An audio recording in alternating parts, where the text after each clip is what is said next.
¿Cómo estáis? Le pregunta el sapo a la rana, ¿cómo estáis?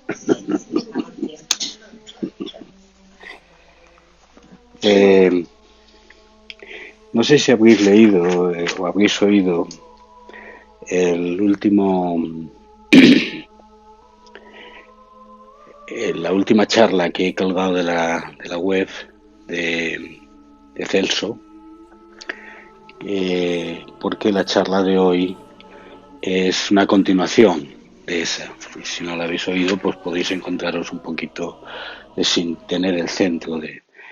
Es una charla que Celso hizo en el bosque en el año 2011, en junio, y la tenéis también escrita en el Koan número 51 del libro de Koans. Y es para mí una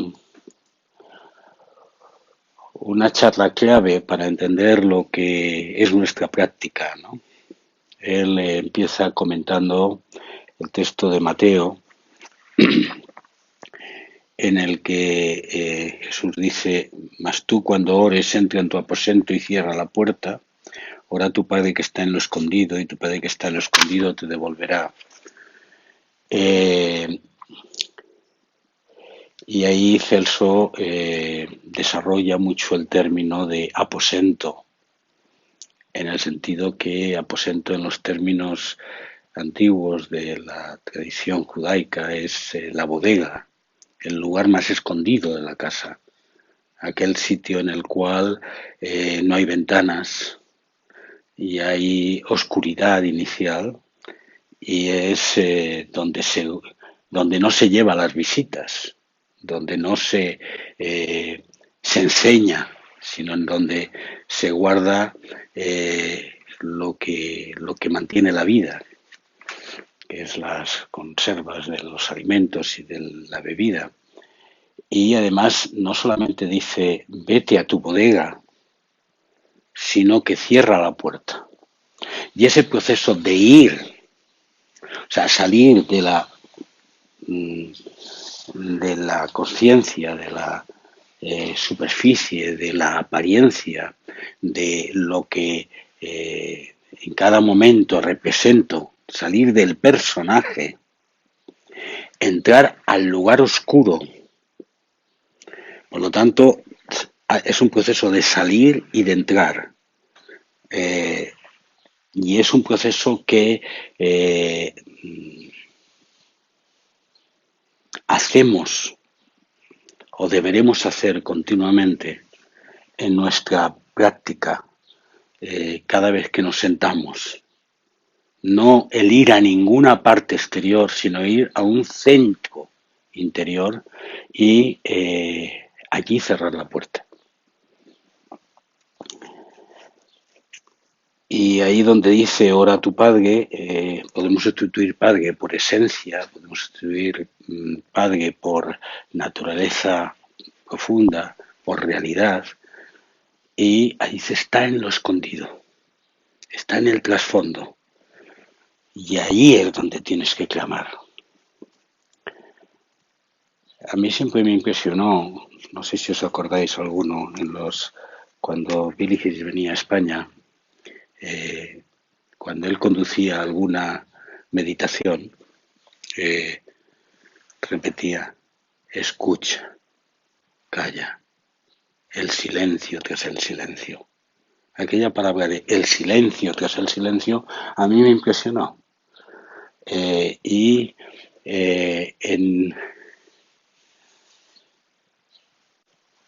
yo creo que en aquel momento no me captó interiormente, pero luego, preparando esta charla y a lo largo de esto, he captado sobre la base de la experiencia qué es lo que esto significa. Quiero de entrada deciros que en la charla de hoy no voy a seguir demasiado un ritmo racional. Y si os perdéis no importa, pero es importante poder manifestar ¿Qué es lo que hay en esa bodega? ¿Qué es ese momento de profunda lucidez en el cual todo sobra, todo se suelta y únicamente es esta realidad vibrante la que se expresa? Y esa realidad vibrante está en lo oscuro. El Buda, en el Satipatthana Sutta, que es el sutra del ejercicio de la plena atención, eh, expresa también, con otras palabras, una idea similar. Dice, habiéndose ido al bosque, esto es, habla del proceso de la práctica del monje que se sienta bajo un árbol y se va al bosque, o sea, no se queda en el lugar común, sino se va a un lugar diferente.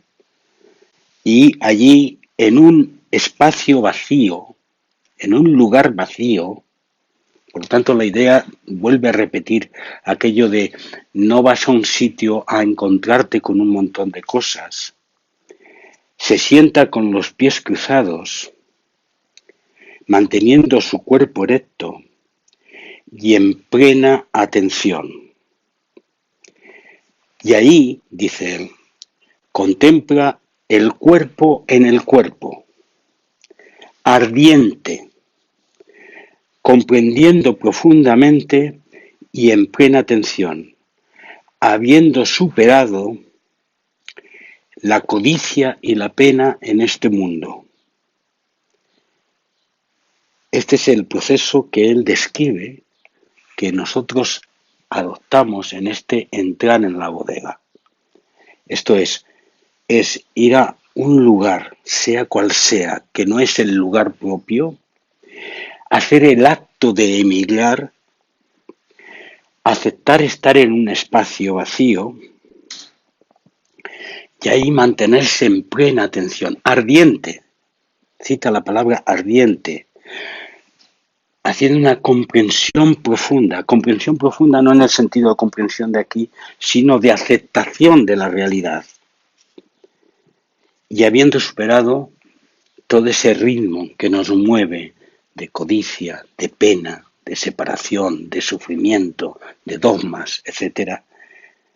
Y ahí contemplas tu cuerpo en sí mismo, sentado. Tu cuerpo es el ejercicio de tu meditación, diría Alexander. O sea, meditamos con el cuerpo. Y luego sigue y vive también contemplando los sentimientos en los sentimientos.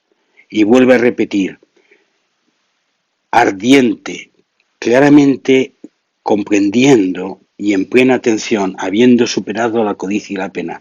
Y luego sigue contemplando la conciencia y los objetos mentales. Esto es simplemente el proceso de meditar, del momento en el cual nos sentamos, o es el proceso de toda nuestra vida. Decía María Jesús, que no hay que hacer nada diferente en la meditación de lo que hacemos en la vida. Y si nosotros hacemos algo diferente en la meditación es porque no vivimos de acuerdo a nuestro espíritu contemplativo.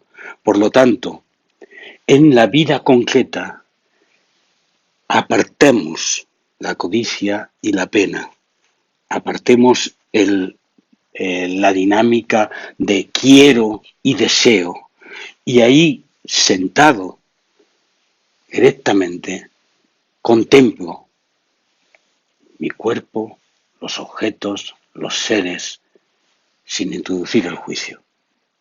Este es el esquema que propone el Buda. Y yo en un determinado momento de mi práctica, cuando estaba escribiendo el libro de los koans, me surgió un poema que recoge también esto y que quiero masticar con vosotros. Recuerdo que cansado de mi viaje, en capilla extraña mostré la duda que vivía, en lugar desnudo de altar que tú adornabas. Pero ni presencia ni ausencia yo sentí, pues a oscuras acepté entrar y a oscuras me sentía. El lugar extraño y solo en frialdad se consumía, y en tanto espacio desnudado me senté que quedé mirando la pared que nada contenía. Tentación tuve de adornarla y llenarla de bellos poemas de mis viajes, para vivir espacio familiar que me acogía y sentir la identidad en la que allí yo me escondía. Pero sentí vergüenza del oscuro y de mi valiente decisión al adentrarme en este lugar de nadie que a nada conducía y que el nombre olvidaba al pronunciarme.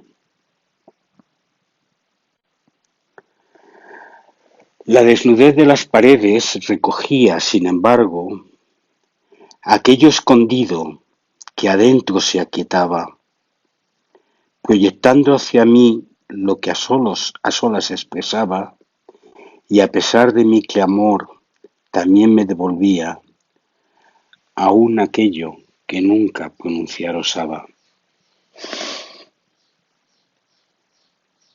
Así que quedé allí quieto y recogido, esperando sin sentido, esperando el silencio que venía, y aún sin esperanza me quedé, vaciando el lugar que vacío se quedaba, buscando ser llenado de aquello que aquello contenía y que allí en vacío y a solas a mí me completaba. Hay una pulsión en este poema de ese silencio tras el silencio, de ese entramado que a todos nos une, que está en el trasfondo como un murmullo resonante y que no prestamos atención porque tenemos demasiado ruido alrededor y que necesitamos que nos digan no, no y no. Esto vacío, no rellenar de cosas, dejar desnudo nuestra existencia, romper con los esquemas de satisfacción para empezar a escuchar ese murmullo de trasfondo que une todos los seres y que une toda realidad. En ese proceso hay profundas tentaciones a adornar nuestra vacío o nuestra oscuridad. Es como si quisiéramos inmediatamente, cuando entramos en esa bodega nuestra, poner una vela, encender una luz, poner una imagen, buscar de alguna manera un contenido al cual estamos acostumbrados, en vez de quedarnos tan sin saber y sin tener. Es tremendo cuando el maestro Eckhart cita: el cuenco ha de vaciarse para quedarse vacío, no para llenarse de Dios o llenarse de significado y de contenido. O sea, nuestra vida ha de vaciarse para quedarse vacío, y solamente quedándose vacío es cuando somos capaces de integrarnos en la realidad, de comprender la realidad.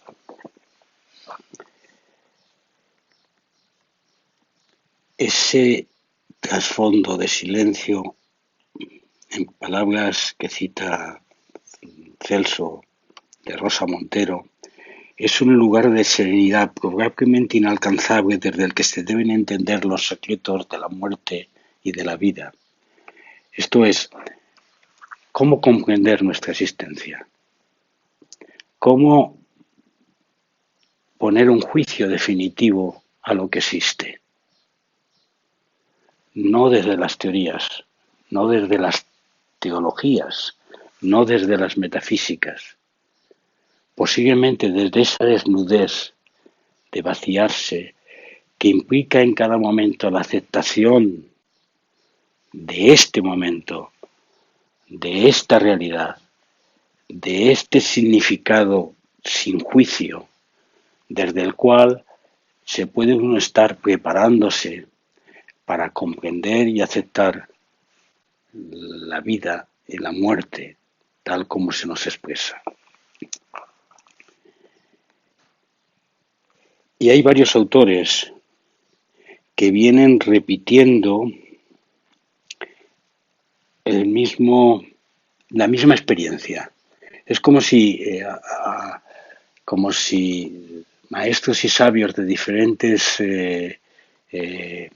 latitudes percibieran la misma experiencia y lo expresaran cada cual de su manera, de forma torpe. Por ejemplo, Leonard dice: en el centro de cada uno de nosotros, este texto ya me lo habéis oído alguna otra vez, no importa nuestra insuficiencia e imperfecciones, existe un pulso silencioso, silencio tras el silencio, oscuridad vacía. Es la misma expresión, aunque parezca paradójico. Un pulso silencioso de ritmo perfecto, un complejo de onda y resonancia que es absolutamente individual y único y que a pesar de ello nos conecta con todo lo que existe en el universo. Entrar en contacto con ese pulso puede transformar por completo nuestra experiencia personal y de alguna manera cambiar el mundo en torno a nosotros. Entrar en contacto con el pulso silencioso, con el silencio tras el silencio. Esa es la tarea del contemplativo, poder percibir la existencia desde la conexión profunda con el armazado, con el entrelazado amoroso que todo lo contiene. Y dice María Corbí, cuando habla del texto aquel, tenéis una charla de este tipo, el conocimiento silencioso, también repite esa experiencia. Él lo llama conocimiento silencioso, el otro lo llama pulso perfecto. El conocimiento que nace del silencio no es concepto, palabra, representación, sino intuición o mejor presencia inmediata, copresencia, unidad lúcida con lo que se conoce. No es interpretación ni representación de la realidad, ni es tampoco una respuesta metafísica a los enigmas de la existencia, ni una formulación racional. Es un conocimiento que está libre de pensamientos y palabras y que por tanto no está encadenado a los mecanismos de la razón. Brota del misterioso silencio de uno mismo, que es el misterio del cosmos, y vuelve sin palabras a ese mismo misterio. Es un reconocimiento que, produciéndose en uno mismo, trasciende el ego como estructura de pensamiento, como estructura de deseos, como proyecto y como historia, y porque trasciende el ego es impersonal. ¿De qué está hablando María Corbí aquí? Está hablando de reconocer en el silencio un trasfondo de comprensión profunda de la realidad que no requiere de palabras, de interpretaciones, de elementos lúcidos o de esquemas mentales. Habla de una conexión directa con la fuente de la existencia y en esa conexión directa con la fuente de la existencia habla de un intercambio que vuelve de nuevo a la fuente de la existencia. Es la conexión que el maestro Eckhart habla cuando dice venir a ser quien era cuando no era. O sea, habla de entrar en el trasfondo, entrar en la profundidad de mi ser y ahí cerrar la puerta e intentar, cerrar la puerta implica bajar los sonidos, bajar los pensamientos, bajar los sentimientos, quedarse vacío para hacer esa conexión directa. Quizás estáis o podéis entender que lo que estoy hablando es algo muy extraño o algo que la experiencia del místico. No. Estoy hablando de cada uno de nuestros momentos de existencia. Lo podemos vivir a dos niveles. En la representación, el personaje, la expresión mental, el control, la dinámica de aparentar o desde el silencio más profundo de nuestra existencia, contemplando la realidad, traspasándola. Puedo mirar ese árbol desde el personaje, ponerle fórmulas y ponerle expresiones y definiciones, o puedo traspasar la visión de ese árbol, conectando su realidad con mi realidad. Por lo tanto, es un proceso de ejercicio permanente de rendirnos, rompiendo con nuestros condicionantes, que son nuestras ataduras, pero también pensamos que nuestros sostenes y nuestras limitaciones, nuestros límites para poder un poco estar aquí sin que se nos caiga el sombrajo, pues se nos pide que se nos caiga el sombrajo. Y es un planteamiento íntimo. No necesariamente significa romper totalmente nuestro esquema existencial, la casa donde vivimos o las personas con las que estamos. Es un planteamiento que empieza en el fondo de uno mismo y que ahí tiene que tener significado. Y en ese empezar en el fondo de uno mismo implica aceptar radicalmente el silencio. Por eso el tema de la práctica del silencio expresa mucho más que las palabras que se indican. Dice María Corbí que para cultivar el conocimiento silencioso, esto es para cultivar esa conexión directa con la fuente, existen varios caminos. Existe el camino del trascender el conocimiento mediante la práctica de sati, esto es la práctica de la plena atención, rompiendo con los esquemas de juicio y prejuicio y simplemente mirar profundamente. Existe el camino también del sentir, expresa que es sentir la realidad sin esperar nada a cambio, moldeando momento a momento mi capacidad de conexión, de comunión, lo llaman mi capacidad de amar. Este es estar en la vida aceptando el camino del amor sin condiciones, de la conexión sin condiciones. Y existe también el otro camino, el camino del actuar desde la gratuidad.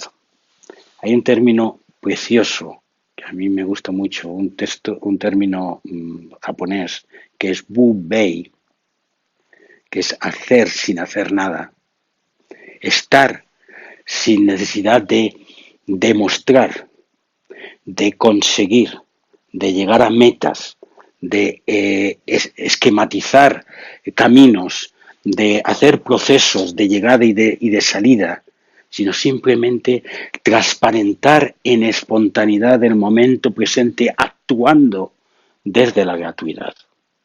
Estos tres caminos los cita María Corbí para el proceso de vivir o dejar espacio al conocimiento silencioso, que significa también dejar espacio a vivir desde el silencio. Y esos tres caminos los expresa también como los caminos del interés, del distanciamiento y del silenciamiento, que es lo que llama IDS. En el libro de la... ¿Cómo se llama este? Hay un libro que yo citaba, no me acuerdo ahora el nombre, y que lo tenéis en los textos de la web, y hacia la espiritualidad laica. Hay que interesarse por la realidad hasta el punto que la vida se convierta en una indagación, una búsqueda directa sin doblez. El interés y el amor incondicional son dos caras de un mismo hecho. Habla de ese tipo de interés. O sea, ¿os acordáis que yo he citado muchas veces que sati no es suficiente? Sati es atención. Pero no es solamente hay que estar atento, hay que estar involucrado, hay que estar realmente integrado en la realidad. Y esa es la diferencia entre la práctica de mindfulness, la práctica de plena atención, y la práctica que nosotros estimulamos en el Zen, porque estar integrado implica poner en tela de juicio el ego. Y este es el esquema en el cual se plantea este planteamiento de interés que dice María Corby. Y hay un segundo paso que también cita, que es desapego, que lo cita como distanciamiento, que es desapego que permite entrar en el reino de la gratuidad, independiente de uno mismo y abierto a todos por igual. Capacita para la libertad y la lucidez. Este proceso de desapego, que siempre damos vueltas con él y que a veces lo entendemos mal, tiene que estar integrado con el planteamiento de la realidad, de integrarse en la realidad. O sea, desapego no significa ya no siento ni padezco, ya no tengo ninguna atadura, ya nada me atrae. Efectivamente, en cada momento todos son pulsiones de atracción y de rechazo, pero dentro de eso mantengo mi esquema de silencio rocoso, que es el que adopto en la meditación. Y por último, silenciamiento, escuchar el silencio tras el silencio, el ritmo callado de trasfondo, lo que llama Juan de la Cruz la música callada, la soledad sonora. El silencio de trasfondo que me sostiene, que me contiene, que me abraza y que me enamora. El silencio tras el callar de mis ruidos, los ruidos que ponen nombre, los ruidos que me identifican, los ruidos que me atraen, los ruidos que me drogan en mi existencia. Y tras esos ruidos soy capaz de percibir la presencia amorosa, el urdimbre que libera y atrapa, el contenido vacío que todo lo explica. Por lo tanto, compañeras y compañeros, caminantes de este camino sin sendero, callemos a todos los ruidos que continuamente nos vienen, a todo eso me gusta, no me gusta, qué pesadez, qué me toca, qué me espera, qué busco, qué no busco, qué encuentro, qué no encuentro. Deja que lo que ha de ser se exprese atravesándote, disolviéndote, perdiéndote en medio de los seres. Deja que el amado se exprese en medio de tu aparente insuficiencia. Demasiado ruido que me aturde, que me confunde, que me atrae de un lado y de otro y que me impide escuchar el murmullo que siempre se está expresando, aunque no haya nadie que lo escuche. El murmullo que existe a través de las miriadas del tiempo, que existe en todos los confines de la existencia, en todas las áreas, en todos los rincones del universo. El murmullo silencioso que hay tras el silencio de mis ruidos. Una música que se está expresando continuamente,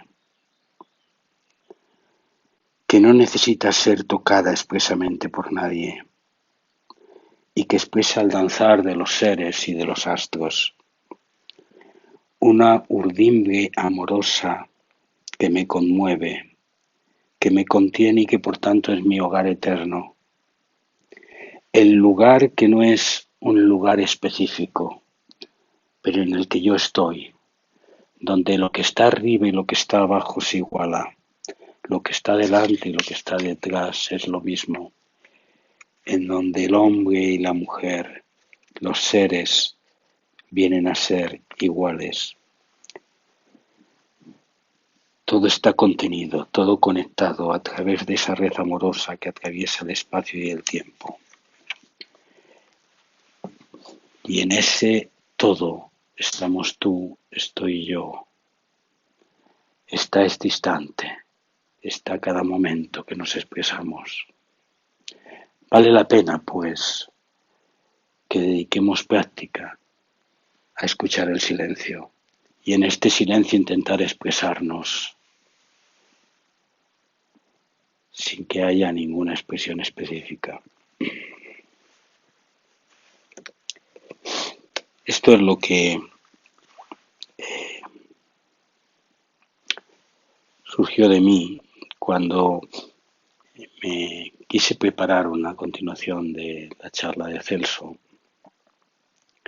e intentar expresaros qué es, en mi experiencia, ese silencio que es el silencio. Es muy difícil decirlo con palabras. Es muy difícil esa experiencia vacía de esos instantes vitales en los cuales tocas el centro de la realidad y quererle poner nombre, porque no tiene nombre. Pero, ¿qué significado tiene nuestra vida si no es la expresión más pura de una interconexión permanente que nos hace no ser diferentes de nada y que nos lleva a ser comunión como única expresión de quién somos? ¿Alguien quiere hacer algún comentario, alguna pregunta?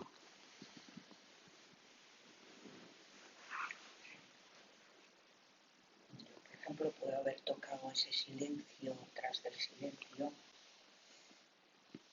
porque lo soy, porque soy silencio. Lo puedo haber tocado. Pero en la vida cotidiana, ¿cómo toco yo ese silencio? En primer lugar, María Jesús está ahí. No se trata de que tú lo toques o no lo toques, no se trata de que tú crees. La existencia, la realidad está ahí. Cuanto más sueltes en tu vida cotidiana, más te acercas. Cuanto menos juicios introduzcas, más te acercas. Cuanto menos control especifiques, más te acercas. Esto es totalmente irracional con el esquema mediante el cual utilizamos para vivir o que la sociedad nos tolera que utilicemos para vivir. Porque todo va de cálculo y de premio y fracaso. Curiosamente, en los momentos en los cuales en la realidad tú te encuentras más cerca es cuando has tenido que sufrir un profundo fracaso, una profunda desgracia, una profunda pérdida. En medio de ese, de pronto, perder, ahí puedes tener dos reacciones. Neurotizarte, no quiero perder, quiero volverme a agarrar y te agarras a otra cosa. O captar ese momento en el cual esa pérdida te lleva a autoautenticidad.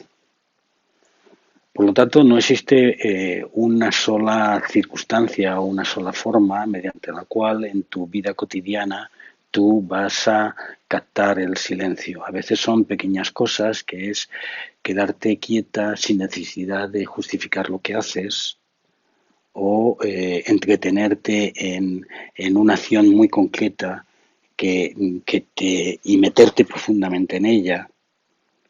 Eso que hemos llamado focalización, el camino del Shinjin-mei, no juzgues, no rechaces como un mecanismo, o como te citaba aquí María Corbí en los 3 momentos, conocimiento directo sin necesidad de armamento racional o de control, amor incondicional, Wu-Wei, como esquemas de vida. Y en medio de eso puedes captar o no captar, da igual, está ahí. Por ejemplo, yo te puedo decir que el Wu-Wei es algo que a mí en Siria no necesito. Es tan extraño y tan diferente y tan radical las circunstancias que si no actúas desde la gratuidad, desde el simplemente estar en el momento, es muy difícil. Pues entonces te empiezan a venir oleadas de elementos culturales, de racionamientos, de por qué, análisis extraños que te impide realmente actuar. Entonces, estar haciendo lo que toca sin meter los elementos de nuestro pequeño yo juzgando es una verdadera práctica que se consigue a veces muy pocas veces. Quiere decir, no, uno tiene que aceptar que ese proceso de soltar es un proceso que limpias y limpias y limpias y de pronto te encuentras de nuevo analizando. Te lo contaba esta mañana. El ir a un campo de trabajo, encontrarse centenares de mujeres cubiertas con el burka hasta los suelos de color negro, rodeados de chiquillos y solas, metidas en tiendas y tal, y no juzgar esa situación, no analizar esa situación y simplemente estar a lo que toca, es un verdadero reto. Sin embargo, de eso va exactamente de eso, en cada momento de nuestra vida. Tiene que ver con el hágase. Tiene que ver con el hágase. El hágase es una expresión de un ejercicio de aceptar la realidad en cada momento sin condiciones. Cuidado, no significa que tú no te rebeles. No, ese aceptamiento de la realidad es un aceptamiento dramático. O sea, no significa que no chilles ante la injusticia. No significa que no te toque luchar en un sentido o en otro. Pero sí significa de entrada el enfrentarte a la realidad pura. No inventarte una realidad. No colocarte gafas de un color. Ese es el hágase. Pero esto del burka que has dicho, yo no veo del todo mal juzgar una situación y luego pasar al plano este que se dice de colaborar o de actuar ya sin contaminarse. Pero el juzgar en dónde estoy y lo que está pasando tampoco me parece mal. No te parecerá mal, pero no es lo que te dice el Shinjin-mei, ni lo que te dice Jesús de Nazaret. Luego pasas a la otra postura. Sí, lo que pasa es que nosotros nos movemos desde el juicio y entonces al movernos desde el juicio decimos esto es bueno y esto es malo. Y entonces a partir de esto bueno y esto es malo, tampoco necesariamente bueno o malo, ¿sabes? O gris, o colorado, o amarillo, o verde, o rojo, o etcétera. Sí, pero saber dónde está uno no implica el planteamiento que aquí estamos hablando de la actitud del contemplativo que vive desde el no juicio. Otra cosa es que nosotros somos seres juzgantes por naturaleza y continuamente tenemos los dos elementos introducidos. Pero yo estoy ahora hablando estrictamente de que la actitud del espíritu contemplativo implica radicalmente el no juicio. Solamente cuando no juzgas estás en condiciones de entrar en contacto directo con la realidad, lo cual no quiere decir que tu vida sea continuamente el no juicio. Quiere decir que vives con los dos elementos en tus manos. Pero tienes que ser muy consciente que lo que hacemos habitualmente y eliminar la capacidad de la conexión directa con la realidad. Eliminar el conocimiento intuitivo, eliminar la conexión directa, eliminar el amor incondicional, eliminar el bubei. O sea, ¿qué es eso de bubei? De hacer sin hacer, de hacer sin que se note, de estar a lo que toca en cada momento. Eso es totalmente irracional. ¿Cómo eres capaz de vivir de esa manera? Claro, ese es un arte. Has de estar en bubei continuamente. ¿No? Cuando te comes una paella es porque tienes hambre y porque te va a alimentar y la deseas. Pero ¿en qué momento tú actúas sin que detrás de ello haya una meta? ¿Vas a ser capaz en algún momento de introducir eso en tu vida? De hacer al menos en todo el día un acto que no esté justificado en función de la búsqueda de un objetivo. ¿Vas a ser capaz de dar un beso a alguien simplemente por el hecho de dar ese beso, no porque te besen a ti, no porque de alguna manera obtengas algo o porque te sientas interiormente satisfecho de que has sido bueno? Eso es bubei.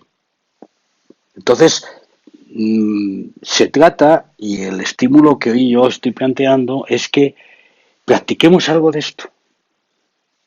De igual manera que nos sentamos. Porque si no, hacemos una esquizofrenia profunda. Cuando nos sentamos, nos ponemos rectos, nos miramos a la pared.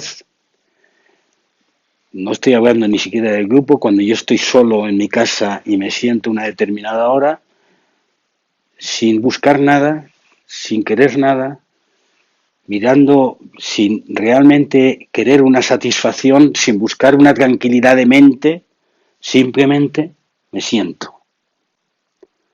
Y eso es un espacio de irracionalidad completa en mi día, porque el resto del día hago esto por esto y ahora tengo que escribir esto y ahora tengo que salir a no sé dónde y tengo que ir a comprar el pan y tengo que...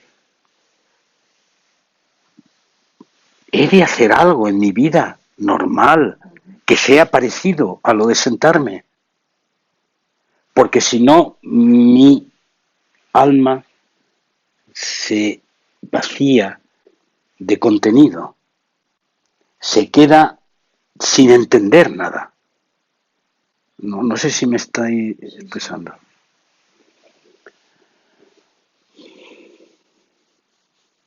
Estoy muy caliente hoy, lo siento.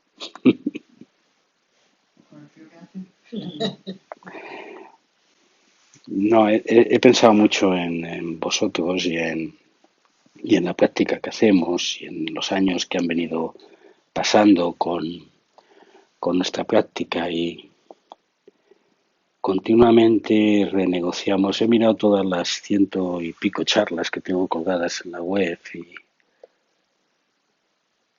y en el fondo el mensaje básico es este, no es otro.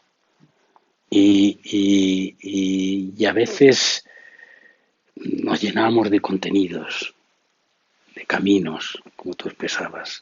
Si yo sigo el Mahamudra, yo sigo el Tantra, yo sigo el Dochen, yo sigo el Zen, yo sigo el Tai Chi, yo sigo el... Y en el fondo estamos creándonos historias. Y yo creo que tenemos que enfrentarnos a este ser que palpita ahí y decir, ¿de qué vas? Sé humilde, acepta tu realidad y vive desde esa realidad. Y no intentes demostrar nada a nadie. No se trata de eso. Sé quien eres en este momento y eso ya es suficiente. Porque ser profunda e integralmente la realidad de este momento es de una radicalidad tan profunda que conlleva absolutamente todo. Y entonces somos solamente cuarta y mitad, habitualmente. ¿Algo más? Que una cosa se me ocurre decir. que hacemos la separación esta del silencio y nos separamos del ruido, de la cotidianidad, que sería un poco el ruido, ¿no? Lo has dicho todos los días, como encuentro ese silencio en la cotidianidad, que no hay nada separado de nada, o sea, ¿no? O sea, en el ruido ese, evidentemente hay ruido y silencio, pero el ruido es el silencio también, porque Sí, evidentemente hay que separarlo porque son cosas distintas, pero en el fondo no deja de ser. es que no son cosas Claro, distintas. por eso, no hay nada separado. No, la vida, por ejemplo, ¿qué es el ruido? El ruido no es el ruido de la tormenta o el del ruido del rayo o el ruido de los coches o el ruido de tal. No ese es el ruido del que hablamos. El ruido es el juicio, el control, las dinámicas de apego que nos impiden ver directamente el ruido de un coche o el ruido de la tormenta o el ruido del viento que pasa o la palabra de la otra persona. Por lo tanto, cuando hablamos de estar integrados en la realidad, no significa ponerse anteojeras, no escuchar nada y pretender a ver dónde surge el silencio. Pues entonces te vuelves loco. Claro, no es solo físico. No, es estar en lo que en cada momento ocurre. Y lo que en cada momento ocurre, pues es el burbujeo del agua al hervir, o es el ruido del metro que pasa, o es la mirada de esa persona que te está mirando y que te está expresando cosas. Y ahí, en eso, es donde está ese silencio completo. Porque no necesita ruidos, no necesita juicios, no necesita interpretaciones. Y ahí es donde María Corby dice que se expresa ese conocimiento silencioso, esa sabiduría de que la mirada de África en este momento a mí está diciendo, está conectando directamente una expresión que no necesita interpretación. Ese es el planteamiento. Por lo tanto, no hagamos dicotomías de nuevo con esto. Gracias porque faltaba decirlo. ¿Algo más, África?